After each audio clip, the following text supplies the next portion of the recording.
Time in 2 weeks, opponents are taking aim at new Nebraska laws. Last week, abortion rights supporters filed a lawsuit against the state. They called the new law unconstitutional.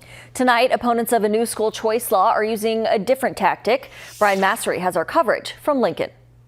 Efforts to kill the school choice law began on the steps here at the state capitol today. Organizers need 90,000 signatures in 90 days to put it before the voters. Mount Moriah pastor Michael Williams signed the petition first as the crowd cheered him on.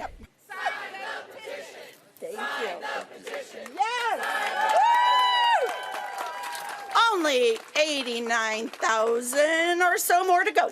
The coalition of nonprofits under the name of Support Our Schools Nebraska believe if they get the school choice bill before voters in November of 2024, they'll reject the idea of using public dollars for private schools with, in their view, little transparency or accountability.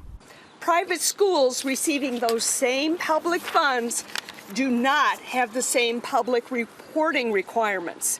They're only answerable to their donors. The idea behind the law is donors give private schools scholarships to be used for lower-income students who otherwise can't afford to attend.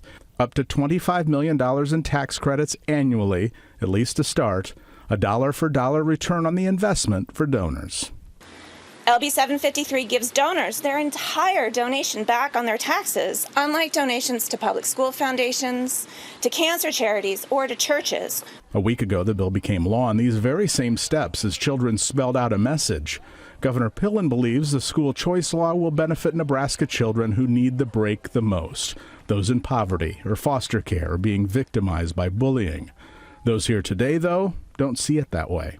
Facts are the facts, and the facts are we're not opposed to parents getting the ability to choose the educational environment that best fits their kids. But we don't want public dollars going to private schools.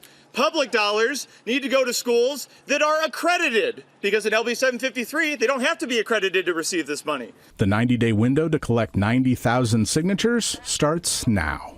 On your side in Lincoln, Brian Massery, 6 News. Senator Luann Linehan is the architect of the law. She expressed disappointment that those in public education would deny these opportunities to vulnerable and at-risk children.